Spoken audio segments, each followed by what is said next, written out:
Alors, bonjour à tous et bienvenue pour ce webinaire où on va voir ensemble le duo agent-superviseur dans un service client et justement les outils et les stratégies pour valoriser leur mission et tout simplement avoir des équipes plus engagées au service du client. Alors, je me présente, je suis Frédéric Canevet, je suis responsable des projets digitaux chez Eloquent et aujourd'hui, en fait, dans ce live, on va voir ensemble une première chose qui est Eloquent, pour ceux qui ne savent pas encore quelle est la société que je représente. Ensuite, nous verrons le rôle clé de l'humain dans la relation client, quelques chiffres que j'ai tirés de différentes études dont il y a eu service client de l'année.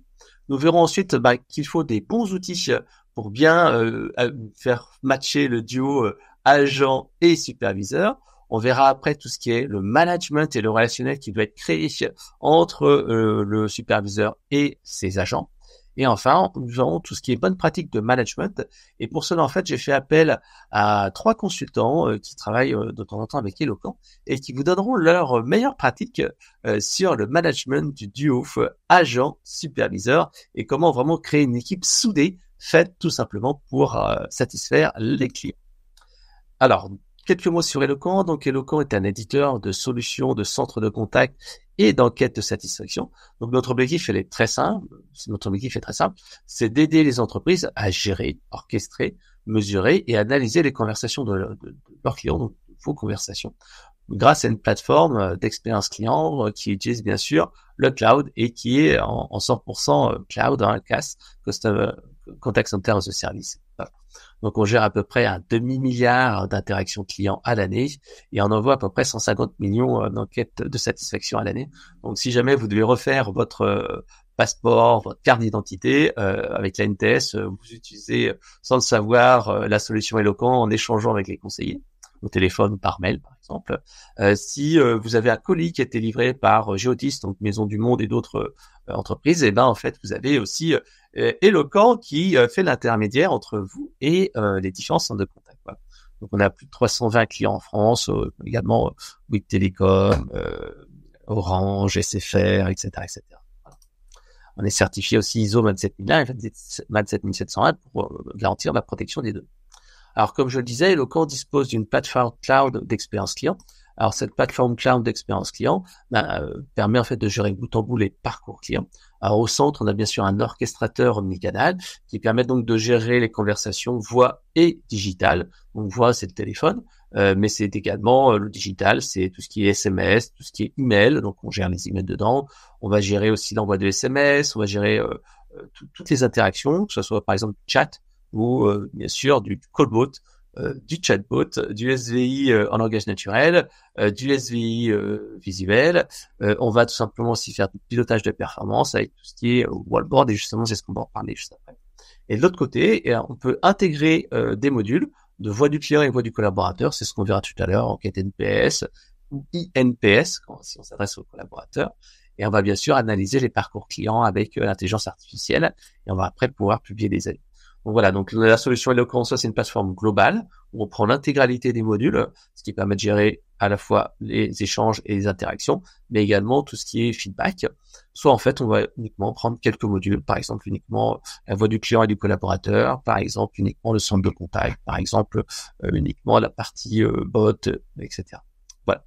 Donc ça, c'était pour la partie présentation d'Eloquent. Donc comme je le disais, on a plus de 320 clients en France, des clients, par exemple, on a la chance d'avoir des clients comme la Maïf, qui sont vraiment des experts justement dans l'expérience client. Alors, je les ai pas cités dans ce webinaire-là, mais on a fait une interview dédiée de plusieurs personnes de la Maïf si vous êtes intéressés pour avoir leur retour d'expérience. Alors, ce que je vous propose, c'est que on commence à entrer dans le vif du sujet. Donc, pour moi, en fait, j'ai conçu ce webinaire pour simplement se dire, voilà, la relation client est un métier humain avant tout. Et ça, c'est vrai. C'est vraiment des humains qui échangent avec des humains. Et c'est ce rôle clé de l'humain est essentiel pour faire la différence et entraîner la satisfaction et une bonne expérience client. Le relationnel, c'est ce petit plus qui fait la différence. Et ce relationnel fonctionne aussi bien entre les clients et les agents, mais également entre les agents et les superviseurs. Là, ici, donc, j'ai sorti 3 chiffres. Les 2 premiers sont de du service client de l'année, l'étude annuelle qui pose à plusieurs milliers de personnes.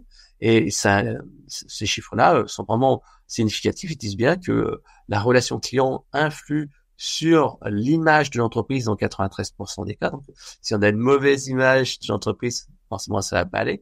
Et donc, justement, les agents et les superviseurs sont là pour donner une meilleure image possible aux prospects, aux clients. Ensuite, le deuxième point, c'est que 89% des gens seraient prêts à changer de marque en cas de problème avec un service client. Donc, on voit bien qu'il faut surtout pas manquer ce moment de vérité.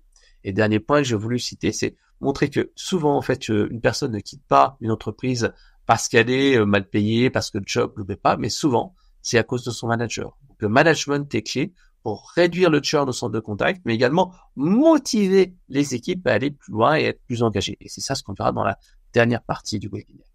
Alors, bien entendu, je le disais en introduction, le but, nous, chez Eloquent, c'est d'offrir une relation client omnicanal, mais c'est également penser à automatiser, mais intelligemment. On va pas automatiser pour automatiser. Autrement, qu'est-ce qui se passe? On arrive à un chiffre comme celui-ci avec les bots, où il y a 52% de satisfaction parce que on a essayé de trop suroptimiser, surautomatiser, ou alors le bot est mal conçu. Nous, dans notre optique, il faut jouer sur le duo bot et agent. Donc, ça donne de bons résultats. Et on voit bien que le téléphone, c'est certes le meilleur canal. C'est click to call et téléphone, c'est ce qui apporte le plus de satisfaction. Et c'est aussi le plus onéreux. Donc, il faut trouver le bon équilibre entre que de l'humain et que d'automatisation. Et c'est ça, en fait, qu'il faut trouver. Donc, ce bon équilibre et faire en sorte que le métier de conseiller soit le plus simple possible. Parce qu'on voit bien qu'un métier de conseiller au téléphone, c'est pas facile. On l'appelle toute la journée, pas pour le féliciter, mais parce qu'on a un problème. Et donc, c'est un métier qui est dur. Et justement, il faut que le superviseur soit là pour coacher et aider ses conseillers et leur donner les bons outils. Donc, nous, Eloquent, on se chargera de donner les bons outils. Et après, le superviseur va permettre justement d'aller au-delà et de permettre aux agents d'être plus engagés. Donc, redonner aussi du rôle au superviseur. On voit bien que le superviseur, en fait, au fil des années qui sont passées, a perdu un petit peu de son pouvoir, puisque tout simplement, on demande aux agents d'être plus autonomes, de pouvoir faire plus de choses, de penser plus d'orientation client. Et donc, il doit revoir son rôle vers plus de coaching et plus de proximité. C'est ce qu'on va voir comment on peut le mettre en place. Voilà. Et bien entendu, c'est allier productivité sans nuire à l'expérience client. Alors, donc, ce que je vous propose maintenant, c'est voir la première partie où on va évoquer ensemble les outils pour bien travailler ensemble entre le superviseur et l'agent. Voilà. Alors, si vous avez des questions, n'hésitez pas. Je suis à votre disposition. Là, on a une 50aine en ligne. Donc, je les prendrai à la fin du webinaire. Alors, la première chose, moi, je dis toujours, en fait, que le superviseur doit être considéré comme une espèce de tour de contrôle. Une tour de contrôle, en fait, qui est là pour surveiller ce qui se passe et dire, voilà, tiens, faut aller tel endroit, tel endroit. Un petit peu comme un contrôleur de l'air dit tiens, tel avion va atterrir sur telle piste, je mets le flux sur telle piste, il y a plus d'avions qui arrivent à tel endroit, il faut que je renforce ici les endroits, il faut que j'accélère un peu toutes les choses. Donc le superviseur est un véritable tour de contrôle parce qu'il a en fait souvent des activités en dos de chameau, c'est-à-dire qu'on a un pic le matin, ça baisse, ça remonte à 14 heures et ça redescend. Et donc, il faut essayer d'aller optimiser ces moments faibles. Par exemple, on verra juste après, par exemple, faire du callback. Et on a un exemple, même plusieurs exemples d'entreprises, comme par exemple la CC de Paris ou par exemple Opco EP, qui est l'entreprise qui s'occupe du remboursement des formations. Ils nous disent qu'ils ont des moments comme ça de crush, et ils ont des pics d'appels très importants à un moment de la journée, puis après, hop, ça se calme. Alors bien sûr, on peut pas mettre autant d'agents qu'on souhaite sur les campagnes à ce moment-là. Donc en fait, il faut utiliser des astuces. Par exemple, mettre du callback, c'est-à-dire que lorsque les personnes appellent et qu'il y a un temps d'attente supérieur à 5 minutes, 3 minutes, 4 minutes, 10 minutes, bref, proposer un callback et être rappelé par un agent un peu plus tard. On peut même choisir l'heure ou du rappel ou le jour, ce qui permet après de lisser un petit peu le niveau d'activité. Voilà, les pics d'activité aussi, ça c'est important, et bien sûr de la réactivité quand il y a un problème technique ou il y a une demande qui arrive. Donc justement, là c'est la première partie, fournir les bons outils. Et fournir les bons outils, c'est permettre au superviseur d'avoir vraiment un rôle de pilote. Donc pilote, c'est tour de contrôle qui va voir en fait l'activité en temps réel. Donc le superviseur doit agir en temps réel pour voir l'occupation des agents et le niveau d'activité. Le but, il est très simple. C'est, voilà, il peut dire, tiens, il y a beaucoup d'appels actuellement, il y a un rush. Et ben, en fait, les agents qui sont actuellement sur le traitement du mail, et ben, à ce moment-là, je les mets sur le téléphone. Les autres qui sont sur les réseaux sociaux, peut-être qu'il y a un buzz ou un bad buzz, hop, je leur donne plus de légitimité à aller sur les réseaux sociaux. Si bien sûr, il y a eu une formation à l'écrit qui a été effectuée. Bref, lui, en fait, il doit se dire, OK, qu'est-ce qui arrive? J'ai tant d'agents connectés, il y a tant d'agents qui sont en pause, il y a tant d'agents qui sont disponibles, indisponibles, je vais peut-être les réaffecter sur différentes campagnes en disant, bah tiens, celui-là, je le mets sur les réseaux sociaux. Vous voyez ici, là, j'ai différentes campagnes, j'ai différents canaux. Et comme ça, en fait, je vais pouvoir voir avec les indicateurs de performance si je réponds en fait au niveau que je me suis fixé en termes, par exemple, de QoS. Donc, il y a plusieurs manières de manager également. Soit en fait, c'est lui qui va se dire, je vais gérer et je suis le pilote. Et donc, je dis, tiens, moi, je vais mettre tel agent sur telle campagne, etc., etc. Soit en fait, il peut laisser plus d'autonomie aux agents. Et c'est ce que fait par exemple la CC de Paris, il laisse un peu plus d'autonomie sur en gérant automatiquement tout ce qui est campagne, compétences. Par exemple, en fait, là, on verra tout à l'heure avec la CC de Paris, mais on l'a vu également avec Cityway. C'est une stratégie qui est assez intéressante d'avoir des agents qui sont multi-compétents et pas de trop d'agents spécialisés, parce que justement, si on fait trop d'agents spécialisés, on a une QoS qui se dégrade sur différentes files, tandis que sur des agents multi-spécialistes, on arrive à mieux gérer ce flux d'activité. Voilà. Donc le pilotage des équipes, c'est vraiment l'intérêt, c'est de coacher. Alors ça se fait de différentes manières. Soit en fait, on va coacher les équipes en disant, bah tiens, voilà, toi, par exemple, tu as une DMT qui est supérieure à la moyenne, mais tu as les enquêtes de satisfaction qui révèlent que tout simplement, tu as un meilleur taux de satisfaction. Donc, on va dire, OK, toi, tu mets un peu plus de temps, mais tu as une meilleure satisfaction. Par contre, d'autres personnes peuvent avoir un DMT plus important et moins de satisfaction. Ou à l'inverse, peuvent avoir des DMT vraiment plus courtes et une insatisfaction.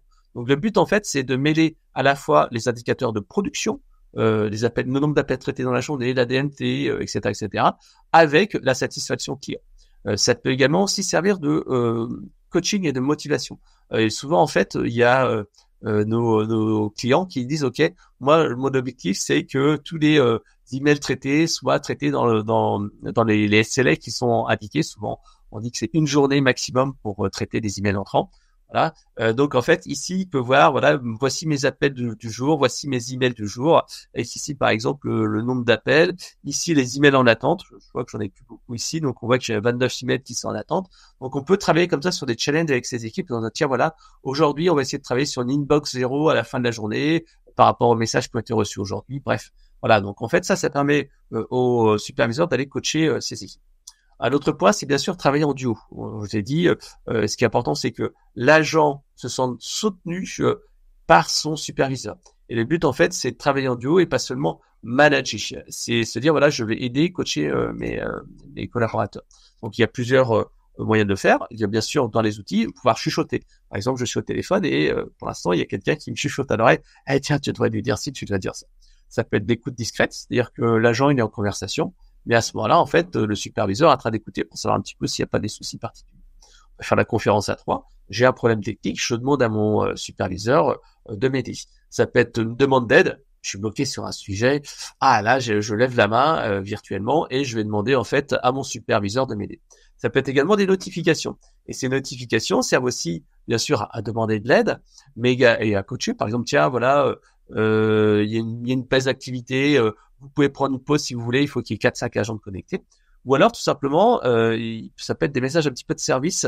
Par exemple, attention, voilà, partez plutôt à cause des grèves, mais également des choses qui vont être plus, comment dire, dans le relationnel pour créer du lien. C'est par exemple, vous voulez pas te souhaiter un bon anniversaire à Mélanie aujourd'hui, ou attention, il y a des grèves, partez plus tôt, etc., etc. Mais bien entendu, ça permet de faire des appels en disant tiens, il manque des mondes sur la campagne incivilité. Merci à, là c'est Batman et Robin, de bien vouloir se rendre disponible sur cette campagne à Zap. Voilà, donc en fait ça montre un petit peu comment on fait. On est vraiment en interaction, on est en communication entre les différents membres de l'équipe. Alors, je vous ai dit que je vous parlerai de quelques cas concrets. Donc, en fait, là, je vous ai mis 2 webinaires que j'ai animés avec 2 de nos clients, donc Consort Group et puis la CCI de Paris. Donc, ce qui est vraiment intéressant, c'est que Consort Group qui travaille dans l'IT, en fait, c'est un BPO, c'est en fait un call center externalisé qui permet en fait de gérer tout ce qui appelle technique sur les logiciels. Et en fait, ils ont pour eux des pics d'activité à certains moments de l'année. Et donc en fait, ce qu'ils ont fait, c'est qu'ils ont mis en place des projets internes avec les agents pour se dire ok, comment on va faire ensemble pour gérer des pics d'activité et une saisonnalité. Et le fait, en fait, comme ça, d'avoir impliqué les équipes, de leur demander comment on pouvait faire, quels étaient les outils, quelles étaient les organisations qu'on pouvait mettre en place, et ben en fait, ça a permis de faire participer les agents et de créer une émulation et entre l'agent et les superviseurs et les équipes de dire tiens, on va mettre telle chose en place, et ça a motivé les équipes lorsqu'il y a eu ce fameux pic d'activité qui est arrivé. En autre point, ici, c'est la CC de Paris. Donc un webinaire vraiment intéressant où ils marquent un petit peu leur spécificité, qui était en fait d'apporter vraiment une qualité de réponse optimale et d'être disponible à un maximum malgré les pics d'activité. Et donc en fait ils utilisent bien entendu la solution Eloquent pour ça, en particulier pour faire du callback, pour gérer justement ces faibles volumes. Et l'autre point en fait, c'est que ils ont aussi laissé plus d'autonomie aux collaborateurs, en particulier pour échanger les horaires pour des raisons de contraintes personnelles. Ça a l'air de rien, mais ce petit truc qui était je suis pas disponible, je peux échanger avec d'autres personnes, bien sûr avec validation des superviseurs, etc. Ça a permis en fait d'apporter plus de souplesse et de réduire le churn et d'apporter une meilleure satisfaction au centre de contact. Voilà. Donc là, le manager garde en fait toujours son rôle, mais il est plus là pour surveiller et conseiller. Alors là, on a parlé des superviseurs. Un premier point, c'est tout simplement leur donner les bons outils pour manager les équipes et pas juste dire que je manage, mais je suis vraiment là en pilote et je suis vraiment là en coach pour mes équipes. Alors, on va également aider les agents à être plus efficaces. La première chose, je le dis toujours, on ne fait pas un bon travail si on n'a pas de bons outils. Donc, le premier point, c'est d'aider les agents à gagner en efficacité en leur permettant d'avoir toutes les interactions sous un seul écran via une console omnicanal unifiée et qui permet l'intégration du CRM.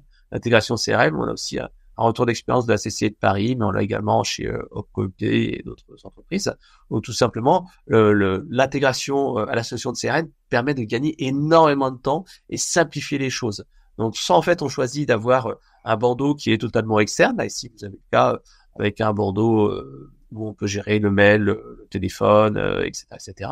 Soit en fait on a un bandeau intégré ici à Salesforce où l'agent a juste en fait ce petit numéroteur et cet outil qui permet de faire de la montée de fiche. Donc des interactions depuis toute une seule interface, j'en ai parlé il y a quelques secondes. Mais ce qui est intéressant, c'est au travers de la solution, c'est d'essayer de faire en sorte que le conseiller, l'agent, puisse remonter des informations à valeur à son superviseur. Et en particulier, nous on a mis en place l'Employee Effort Score. Alors c'est pas le Customer Effort Score, c'est son frère jumeau. Donc le Customer Effort Score, vous savez ce que c'est en fait on demande au client de noter la difficulté qu'il a eu à faire une action, par exemple commander, souscrire à un contrat, etc. L'Employee Effort Score, c'est un peu différent. L'Employee Effort Score, vous voyez, c'est la petite grille en fait qui est là. Lorsque l'agent prend un appel au téléphone, et bien tout simplement, il peut définir la difficulté qu'il a eu à traiter cet appel. Alors l'intérêt est double. Le premier intérêt, bien entendu, c'est l'agent qui se retrouve en difficulté et qui se dit j'ai pas su très bien répondre, j'étais un petit peu coincé pour ce truc-là. Et en fait, il va demander l'aide en fait à son superviseur, ce qui lui permettra en fait d'avoir de l'aide et d'avoir un coaching à Vous voyez ici, Eloquent dispose d'une solution de quality monitoring en interne dans sa solution. Et donc en fait ici, lorsque on a un superviseur qui doit faire des écoutes, il peut voir ici, vous voyez sur la droite, l'Employee Effort Score et il peut voir voilà, ici il y a un agent qui a mis 4, donc il a eu vraiment une grosse difficulté à traiter un appel, et à ce moment-là, et il va aller l'écouter et voir ce qui se passe. Ici il y en a d'autres, par contre il y en a d'autres où c'était vert, parfait, donc là il y a pas de chose de particulier à noter. Donc ça c'est la première chose, c'est l'agent qui va demander à son superviseur de l'aider sur certains appels. Donc ça permet d'échanger véritablement, parce que le problème c'est que si on fait du picking au hasard, ce qui va arriver c'est que il faut de la chance pour que le superviseur tombe sur le bon appel. Tandis que là en fait il saura, voilà, ça c'est les appels où les agents ont été en difficulté. Le deuxième point, et ça en fait c'est souvent plus intéressant encore que le fait de coacher les agents, c'est détecter les insatisfactions cachées. En fait ce qui se passe c'est que souvent les agents discutent au téléphone avec les clients, donc ils arrivent à résoudre les problèmes, mais parfois ce qui peut arriver, c'est que l'agent répond au client et la réponse qu'il est faite est juste. C'est-à-dire que le client a souscrit un contrat, il a tel niveau de service, donc la réponse est bonne, ok, c'est très bien. Mais ce qui peut arriver, c'est que tout simplement, la réponse est effectuée, mais le client est mécontent. Parce que oui, il s'est trompé dans un contrat, il trouve cette décision un peu injuste parce qu'il avait oublié de renouveler son abonnement, ou alors il trouve que c'est compliqué parce que ceci, ou c'était pas clair dans la fiche de procédure, c'était pas clair dans le contrat. Enfin, bref, il y a un certain nombre de choses qui fait que l'agent a bien répondu.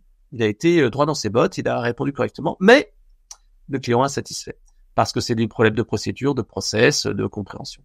Et à ce moment-là, l'agent, avec son EIS, va permettre en fait de mettre en avant et mettre en exergue ces éléments-là pour qu'ils soient analysés par le superviseur, pour qu'ils soient ensuite remontés. Donc ça, c'est un très bon moyen de faire de l'amélioration continue.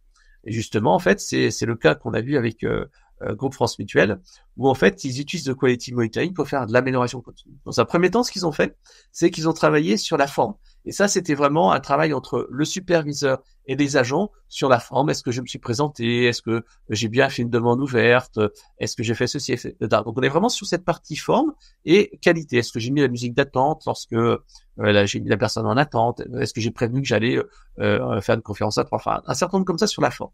Et en fait, ça, c'est la première étape. Et la deuxième étape, c'est plus travailler sur le fond. C'est-à-dire que, certes, j'ai pas dû exactement le message de bienvenue et d'accueil, mais quelque part, le message que j'ai fait, cette personnalisation que j'ai fait, était meilleure. Donc là, en fait, on peut travailler dans un second temps sur le fond. Et là, en fait, on n'est plus vraiment sur dire t'as bien fait cela, t'as pas fait cela, mais on est plus sur la forme. Et ça, en fait, on le verra donc sur le webinaire là, que vous pourrez consulter, qui est justement qui a été animé par moi, Groupe France Mutuelle et Téléressources, donc Dany Ceinture dont vous retrouverez les conseils juste après, qui est vraiment intéressant et passionnant. Et comment on peut passer en fait d'un premier quality monitoring qui est vraiment sur la forme, et deuxième partie du quality monitoring qui est vraiment sur le fond et les attitudes et l'émotion. Comment on peut faire passer l'émotion au travers des collaborateurs. Alors justement, je vous avais mis un petit sondage. Donc ici, qui utilisait une solution de quality monitoring. Donc ici, je vois que vous êtes 20% à utiliser depuis peu. Il y a 20% c'est en projet et 60% non, c'était pas en projet. Alors, sincèrement, nous on le voit, le quality monitoring, c'est un outil très simple à déployer. Il faut aller quelques jours, quelques semaines pour le déployer et ça permet tout de suite de faire un bond en avant en termes, de qualité de service et deux, de liaison entre les agents et les collaborateurs. Et c'est ce qu'on verra dans la partie conseil après. L'enregistrement des appels, le quality monitoring est vraiment un des meilleurs outils pour mieux faire travailler les agents et les superviseurs, mais également faire de l'émulation entre les superviseurs entre eux et les agents entre eux. Voilà. Donc je vous laisserai répondre sur le chat si vous le souhaitez. Alors il y a quelqu'un qui est en attente sur le chat, sur le webinaire, donc je laisserai se connecter. Alors oui, ce qui est intéressant également, c'est ce qu'on appelle le quality monitoring. L'intérêt, c'est de coacher les équipes et les aider. Donc en fait, là ici, je vous ai mis un exemple. Parfois, il y a des agents qui viennent de débuter, qui ont besoin d'un peu plus de guides. Et donc en fait, nous on leur met souvent des guides d'appel, un script d'appel pour structurer l'échange, ce qui permet en fait, lorsqu'on détecte un problème de structure, de cohérence ou d'assertivité ou des choses comme ça, et ben en fait, on va pouvoir l'intégrer comme ça directement dans la solution Lécor avec un guide d'appel. On peut même intégrer un wiki à l'intérieur de l'outil. Alors là maintenant, on va travailler sur l'engagement des collaborateurs. Donc le premier point, nous on aime bien faire, c'est bien sûr d'intégrer les feedbacks des clients avec le coaching du superviseur et les enquêtes de satisfaction. Donc en fait, nous ce qu'on met en place, c'est ce qu'on appelle nous le module Bravo. Le module Bravo, il est extrêmement simple. C'est un outil qui va permettre d'avoir de la reconnaissance du travail de l'agent par rapport en fait à ce que par rapport à l'appel qu'il a traité avec le client. En fait, c'est très simple. On va en fait proposer au client, une fois qu'il a fait son enquête de satisfaction, que ce soit une enquête de satisfaction post-appel au centre de contact, post-visite en agence, post-réponse à un email, par exemple. Donc, en fait, il y a une enquête de satisfaction qui part par email, par SMS, même une enquête vocale post-appel. Et donc, à ce moment-là, le client va proposer de noter son interaction. Donc là, il note vraiment l'interaction et la relation avec l'entreprise. Mais juste après, on lui dit, mais voilà, s'il a mis une bonne note, c'est vous qui définissez ce qu'est une bonne note. Est-ce que c'est 4, est-ce que c'est 5, est-ce que c'est 3? Et ben en fait, on lui propose de partager en fait son expérience et de féliciter l'agent qui a eu au téléphone. Donc on lui dit voilà, est-ce que vous pouvez nous faire part de votre expérience avec l'agent? Et donc en fait ici le client après reçoit en fait un compliment. Il dit voilà, par exemple ici merci pour votre accueil téléphonique et les renseignements fournis, bonne journée, soignez-vous bien, j'ai cru déceler dans votre voix un rhume ou quelque chose de genre, bien évidemment. Je suis très reconnaissant d'avoir été à mon écoute, il faudrait plus de personnes comme vous, merci pour votre gentillesse. En fait le but c'est que cette fois la personne, enfin le client ne note pas juste l'entreprise, mais note bien le collaborateur et le félicite. Et ça fait toute la différence. Parce que là, la personne, en fait, va vraiment noter le relationnel avec la personne qu'elle a en face. Elle va écrire des choses qui sont très personnelles, souvent, avec quelque chose qu'elle a ressenti. Et c'est l'agent et le superviseur, tous les deux, qui reçoivent, en fait, cette félicitation.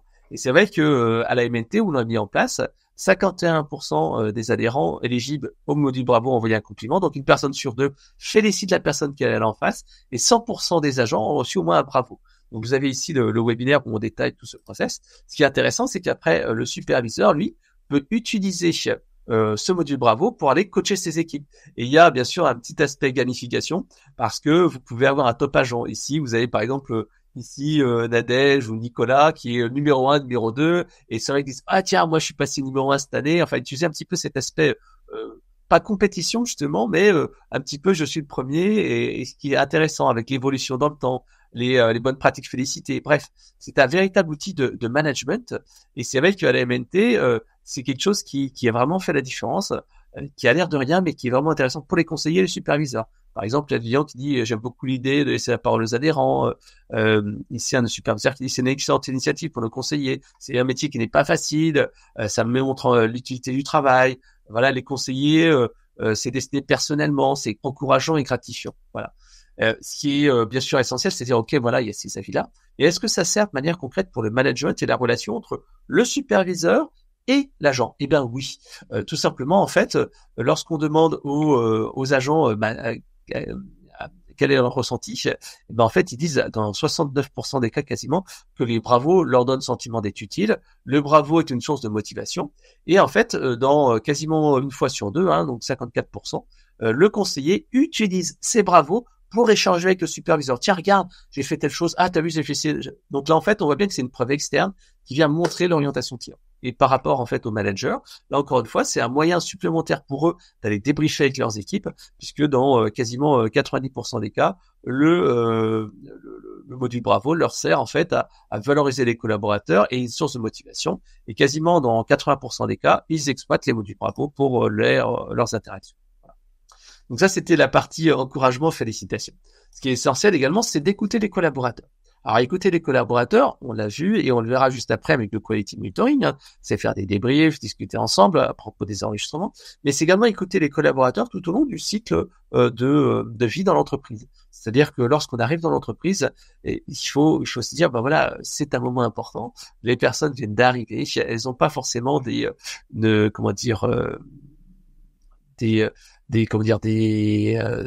compétences, ils viennent d'arriver dans l'entreprise, c'est un petit peu compliqué pour eux, c'est une nouvelle organisation, peut-être des nouveaux outils, etc., etc. Donc en fait, ce qu'il faut faire, c'est penser à un parcours collaborateur, comme on passe à un parcours client. Et pour cela, en fait, nous, on aide nos clients grâce à nos solutions de feedback management. On leur propose en fait de gérer tout ce parcours collaborateur. Alors dans ce parcours collaborateur, au départ, il y a l'onboarding. Alors l'onboarding, qu'est-ce que c'est? C'est l'enquête onboarding, bilan d'étonnement, ça dépend, on peut faire les deux ou un seul, pour les nouveaux agents, pour justement essayer de comprendre un petit peu ce qui va pas. Donc vous avez ici un exemple d'onboarding. Donc avec votre arrivée dans l'entreprise, j'ai reçu un appel ou un email pour organiser mon premier jour. Est-ce qu'il y a une présentation de l'équipe RH?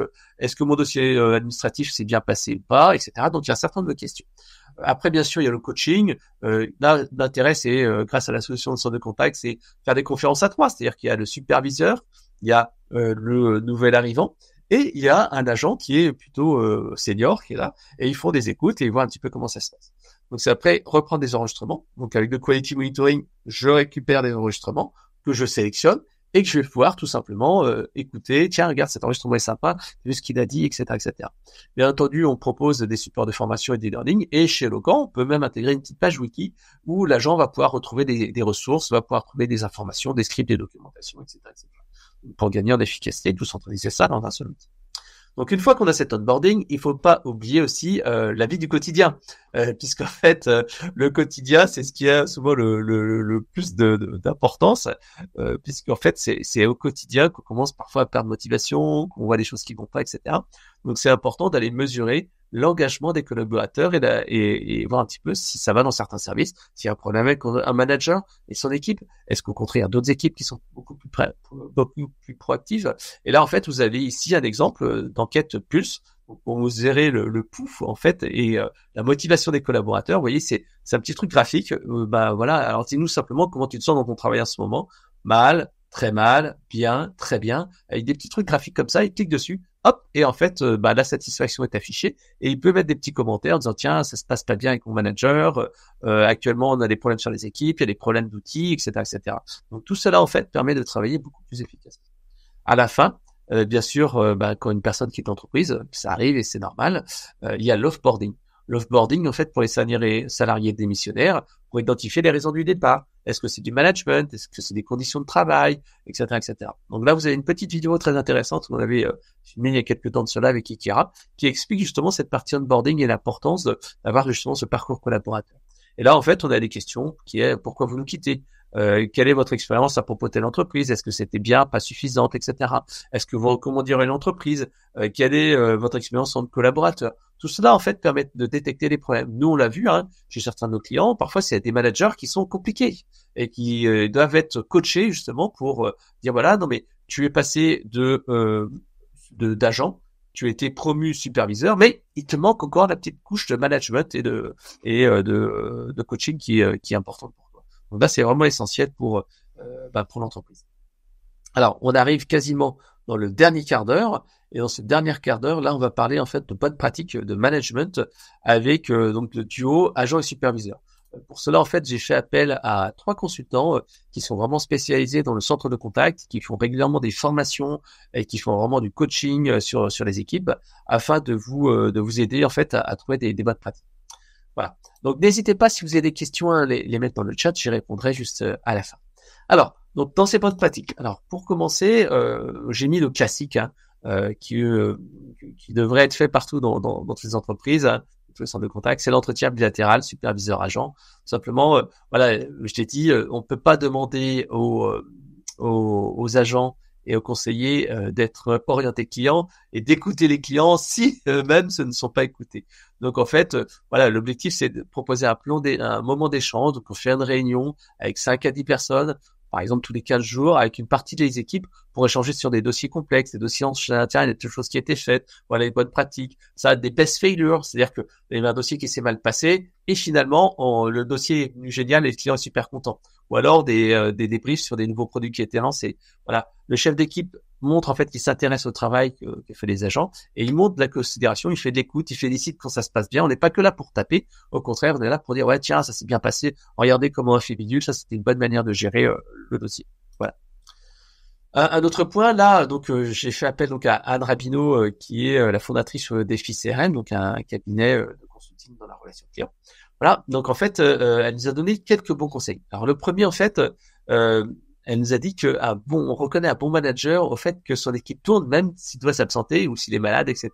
Alors pour cela en fait, il y a 2 grands principes. Le premier, voilà, c'est profiter des périodes calmes quand il n'y a pas de pic d'activité pour expliquer les objectifs, organiser, pas faire juste du train-train, mais vraiment essayer de faire de l'amélioration continue, donner du sens pour le collaborateur, le client d'entreprise. Voilà, on a parlé du module Bravo, on a parlé des feedbacks, donner un petit peu de faire permettre aux collaborateurs de s'améliorer, prendre du temps pour accompagner sur le terrain et associer les collaborateurs dans des plans d'action, voilà. Donc des projets internes. Mobiliser les équipes dans les périodes vraiment de pic d'appel ou les périodes complexes. Donc en fait, un collaborateur qui a vraiment compris en fait pourquoi il était utile, son rôle, etc., va être beaucoup plus engagé. Donc il faut comprendre ce qu'on attend d'elle, comment elle doit fonctionner. Si le manager est pas là, si elle a compris le sens de sa mission et elle n'est pas juste dans accomplir des consignes, mais vraiment dire tiens j'ai compris pourquoi je le fais et si je sors un petit peu du script c'est pas très grave. À ce moment-là on va avoir des collaborateurs qui vont être super efficaces. Donc l'autre point, un rappel de management mais qui est pourtant essentiel, c'est séparer l'individuel du collectif. Les résultats, bien entendu, du service, ça va être fait en collectif. Mais dès qu'on a des choses individuelles, il faut le faire en individuel. En dehors du plateau, dans une réunion d'échange, on discute et on va un petit peu vraiment marquer le coup. Voilà. On n'est pas en fait dans quelque chose qui se fait en public.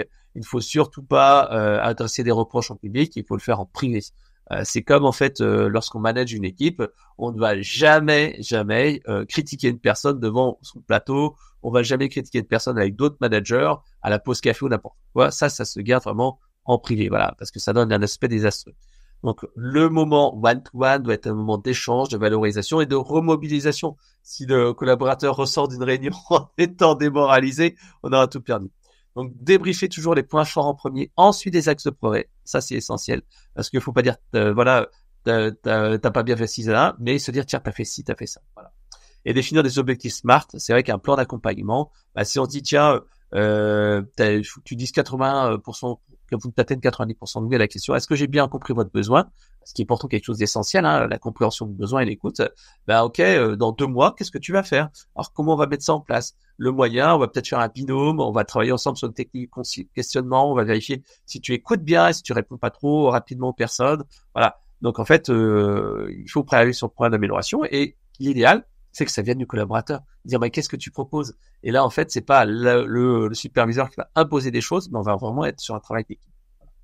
Alors là, ensuite, j'ai demandé à Patrick Giraudon de Smart CX, donc un cabinet de consulting aussi. Patrick est basé à Nantes et il opère dans toute la France. Et je lui ai dit, bah voilà, quels sont tes petits conseils? Et c'est vrai que il nous a parlé aussi du débrief et du quality monitoring. Donc il me disait, voilà, le quality monitoring doit être un temps d'échange. Donc le premier temps, comme il dit, voilà, l'agent s'auto-évacue. Donc, tout seul de son côté, il se base en fait sur la grille d'évaluation et puis il pense un petit peu, voilà, est-ce que j'étais bon sur l'accueil, sur telle chose, etc. La deuxième chose, ils analysent ensemble et ils se disent, voilà, toi t'as mis ça, moi j'ai mis ça. Ce qui permet d'échanger sur les points de vue positifs et négatifs et d'éviter, en fait, justement que l'agent se dévalorise trop. Au contraire, le superviseur dit, ah oui, tiens, moi j'ai mis ça parce que je trouve que t'es bien là-dessus. Ah oui, je suis d'accord là-dessus, mais ça c'est bien aussi, etc., etc. Ça valorise l'agent et parce qu'il est souvent, c'est la nature humaine, ils sont plus durs avec soi-même. Et mettre en fait les perspectives des axes de progrès. Parfois, l'agent peut se dire non mais c'est bon, j'étais bon sur l'accueil. Non mais regarde, t'as pas dit ça. Donc ça c'est intéressant d'avoir cette petite grille de travail à tous les deux et j'en choisir 2, 3, 4. Ensuite, il y a des débriefs collectifs, l'enregistrement de conversation entre agents uniquement. C'est vrai que ça, c'est assez intéressant. Donc, on prend la solution éloquent, on va choisir des appels et tout simplement, les agents vont pouvoir se dire, tiens, on a choisi tel truc et se dire, tiens, regardez, moi, j'ai un super appel là-dessus ou alors, tiens, j'étais en difficulté là-dessus, qu'est-ce que vous en pensez? Donc là, ça permet d'avoir des échanges assez francs, sans filtre, et d'échanges de bonnes pratiques pour en fait que tout le monde soit à peu près au même niveau.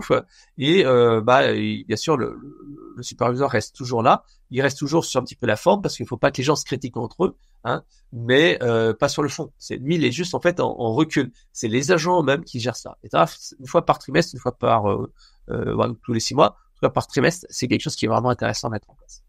Alors Patrick aussi rappelle aussi l'importance d'aller voir le terrain. Souvent les agents sont dans un centre de contact, ils voient pas la production, ils voient pas les infos. Donc ce qui est intéressant, c'est voilà, il y a une réclamation, il se rend avec le superviseur sur le lieu concerné, ligne de fabrication, agence, etc., etc., ou l'administratif, la DV, afin de comprendre ce qui s'est passé, échanger avec le responsable concerné, tiens, qu'est-ce qui s'est passé, qu'est-ce qu'on peut faire pour améliorer, etc.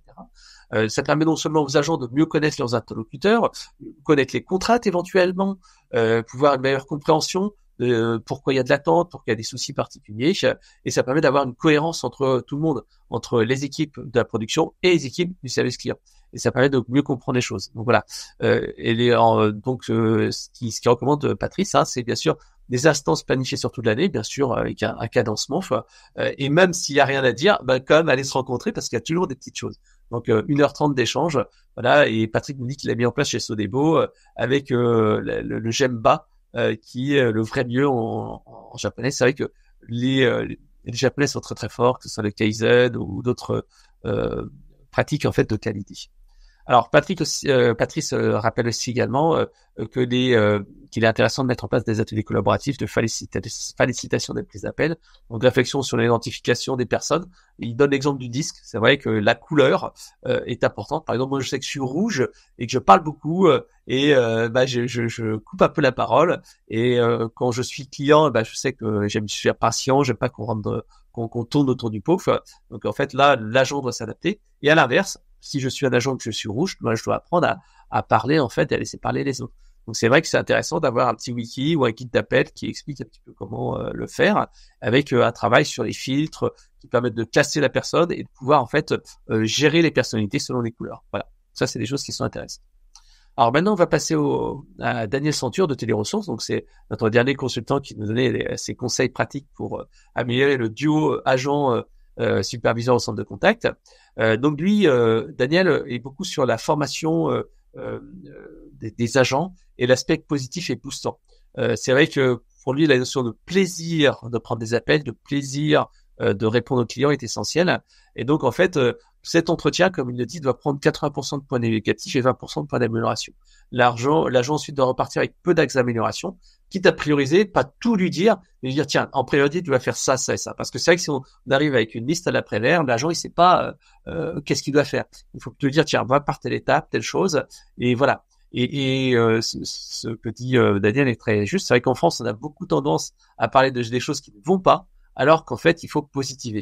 Voilà, c'est comme donner l'image, c'est comme faire du vélo. La première fois, on fait quelques pas et on roule un peu, puis après on peut tomber ou revenir sur les pieds, mais c'est pas grave. L'important, c'est de commencer à faire du vélo et de repartir. Voilà.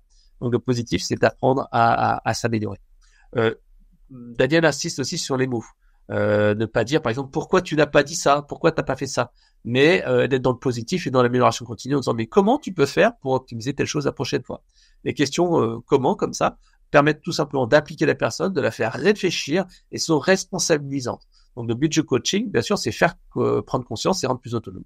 Voilà, comment faire, comment tu pourrais faire pour renforcer encore la satisfaction, ou comment faire pour optimiser encore plus ton appel. Qu'est-ce qu'il aurait fallu faire pour que le client devienne encore plus fan ou plus fan de la marque. Mais pas dire, faut vraiment que tu travailles sur ta reformulation, là ça va pas. Voilà. Donc donner du sens, c'est vrai que c'est essentiel. Que le conseiller soit aussi également acteur. Donc si on dit ouais il faut que tu travailles la reformulation, c'est vrai que s'il se retrouve au bureau sans avoir un plan d'action concret, il saura pas comment l'atteindre. Vraiment travailler sur cette partie coaching. Le dernier point, en fait, qu'a évoqué Daniel, c'est la symétrie des attentions. Donc, bien sûr, avoir un miroir entre les collaborateurs et les superviseurs, parce que si on prend soin des collaborateurs, forcément, eux aussi vont avoir envie de prendre soin du client. Et c'est vrai que le superviseur a un impact très fort sur la manière dont vont gérer les clients. Que les agents vont gérer les clients. Par exemple, si on a un superviseur qui est très technique, les agents diront ok, faut que je sois technique aussi. Si on pense au timing, l'agent surveillera le chronomètre.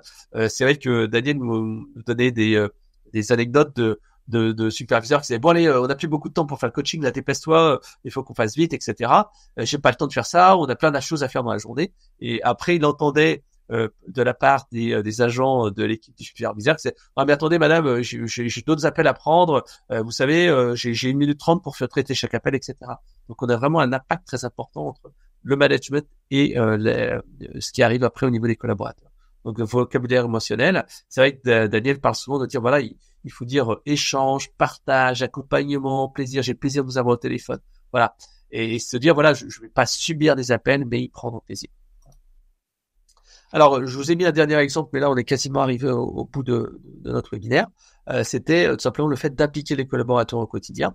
Et c'est vrai que Soli Hazard, qui est un de nos clients qui travaille dans le domaine de l'assurance, nous a fait le plaisir en fait de partager en fait une méthode de management qui permet en fait aux superviseurs et aux agents de travailler de manière opérationnelle. C'est-à-dire qu'en fait, ils ont le mur des clients. Donc en fait, régulièrement, en fait, je crois que c'est une fois par semaine, ils ont en fait comme ça une réunion, des briefs, et ils utilisent le principe du management visuel. Encore, je crois que c'est une technique japonaise de mémoire ou américaine, qui permet en fait de dire, bah, tiens, avec des post-it, voilà, qu'est-ce qu'on doit améliorer. Il y a peut-être un process à faire, et donc avec ce mur des clients qui est visible de tous, les agents et les superviseurs peuvent travailler à l'amélioration continue. Donc, si vous êtes intéressé pour voir ce principe de management, vous pourrez voir ce webinaire avec aussi notre client, la Massif, qui donnait des bons conseils pour diffuser une culture client. Alors, on arrive quasiment à la fin du webinaire. On est à 2 minutes du timing. N'hésitez pas si vous avez des questions, hein, je suis à votre disposition. On pourra échanger ensemble. Donc, en fait, en conclusion, ce qu'il fallait retenir. Donc, la première chose, et j'ai vraiment insisté sur ce fait-là, c'est que pour bien travailler, il faut des bons outils. Des bons outils pour le superviseur, pour qu'il puisse bien coacher ses agents, qu'il puisse bien gérer le quotidien, mais également pour les conseillers, parce que s'ils n'ont pas un bon outil, forcément, ça va mal se passer, ils vont perdre du temps et ils vont pas être efficaces, et forcément, la relation entre le superviseur et les agents va être compliquée. Donc c'est pour ça que il faut des beaux outils pour être efficace au quotidien, mais des outils pour coacher. Et j'en ai parlé tout à l'heure du quality monitoring, par exemple. C'est des solutions qui coûtent pas cher et qui sont vraiment simples à mettre en place et qui permettent d'améliorer drastiquement la qualité de service. Donc le deuxième point, c'est que le métier de superviseur est en train d'évoluer vers plus de coaching et pour essayer de développer l'engagement des des collaborateurs. On voit bien, la communication est beaucoup plus rapide entre le top management et la base, avec tout ce qui est réseaux sociaux, Teams, email, etc., etc. Et donc, en fait, le rôle du superviseur, du manager intermédiaire est un petit peu compliqué puisqu'il a plus, en fait, ce pouvoir de transmettre l'information, de contrôle, etc. En plus, comme je disais, on demande aux agents d'être plus autonomes. Donc, le métier de superviseur doit être revu vers plus de coaching et avec l'objectif de développer les compétences de l'agent et l'engagement des collaborateurs. Voilà. La motivation, je l'ai dit tout à l'heure, se gagne au quotidien par des petits gestes et une orientation client de tous. Si on a des collaborateurs satisfaits et qui sont enclins à aller être orientés clients, ils vont faire leur maximum pour tout simplement satisfaire les clients. Donc, les collaborateurs, agents et superviseurs doivent être vraiment écoutés et impliqués. C'est le fait de, par exemple, de travailler sur des petits groupes de travail. Dire, tiens, je vais mettre 2 superviseurs ou un superviseur, une équipe à travailler sur un sujet, sur des outils, sur de l'appel, etc., etc. Le fait de les impliquer, ça permet de donner du sens. Dire, voilà, je ne fais pas juste prendre des appels, mais de temps en temps, j'aime bien travailler sur des projets. Quand il y a des résultats, je présente à mes collègues, etc. Donc, vraiment impliquer les personnes. Voilà. Et donc, au final, la manière dont on traite les agents se répercute dans la manière dont ils vont traiter les clients. Alors, le plan d'action que je vous ai préparé, il est vraiment simple. Alors, dès maintenant, tout simplement, c'est lancer une enquête pulse auprès des collaborateurs. Qu'est-ce qui se passe pour vous dans les process, dans les outils, et des choses qu'il faut améliorer. Ensuite, vérifier si vous avez vraiment un parcours collaborateur. Est-ce que vous avez bien un process d'onboarding, d'une enquête pulse? Est-ce que vous avez bien un offboarding, etc., etc. Ensuite, une fois qu'on a fait ça, tout simplement, c'est d'essayer de créer des groupes de travail à partir de l'enquête ou sur des sujets et réaliser rapidement des quick wins. Quick wins, qu'est-ce que c'est? C'est des choses qui sont simples à mettre en place et qui ont un impact immédiat et on voit en fait qu'il y a quelque chose qui a été fait. Et ça, c'est essentiel. La deuxième chose, c'est mettre en pratique certaines remontées par les collaborateurs, sur l'organisation du travail, sur les outils, etc.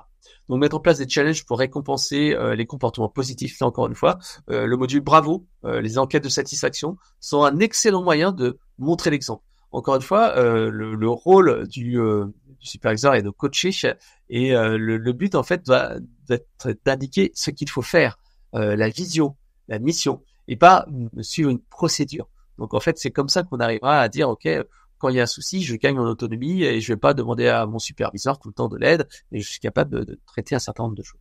Donc là, par exemple, ça peut être fait via des petits déjeuners culture client ou d'amélioration des process avec d'autres services de l'entreprise. Alors ensuite, le programme pour développer la proximité agent-superviseur, on en a parlé, le collective monitoring, les réunions, le coaching en groupe, le coaching en one-to-one, etc., etc. D'ici 6 mois, tout simplement mettre en place le module Bravo, qui permet en fait de féliciter les agents et de gagner en motivation et gagner en engagement.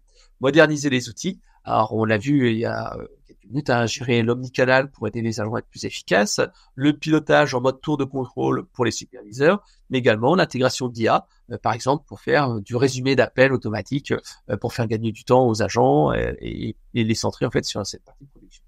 Ensuite, bien entendu, suivre l'impact de ces actions sur la qualité et l'orientation client des collaborateurs, INPS, Employee Net Promoter Score.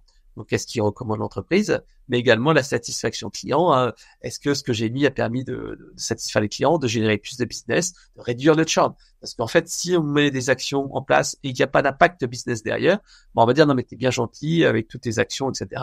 On faisait comme avant, ça coûtait rien, les gens prenaient plus d'appels et c'était pareil. Donc en fait, il faut expliquer pourquoi ça change et pourquoi c'est intéressant sur le panier moyen, le développement du business, parce que si les agents sont comme ça, plus enclins à pouvoir proposer des services complémentaires, c'est vraiment intéressant. On a le cas d'usage, là je vous l'ai pas mis là, mais on a le cas d'usage avec la MNT qui a mis en place la relation client attentionnée, qui permet non seulement d'être plus orienté client, mais en plus tout simplement d'aller développer le business en proposant des services et produits complémentaires. Voilà. Donc, si vous êtes intéressé, j'ai dû mettre tout à l'heure une présentation de la MNT avec ce fameux programme Relation Client Attentionné. Voilà, donc en tout cas, je vous remercie tous. Si vous souhaitez avoir plus d'informations, vous pouvez nous contacter au 0805 300 100 ou à marketing@telocom.com. Voilà. Donc, merci à tous pour avoir assisté à ce webinaire sur le duo agent-superviseur au centre de contact. Je vous souhaite à tous une très bonne journée et si vous souhaitez avoir plus d'informations, n'hésitez pas à nous contacter. Merci et à bientôt.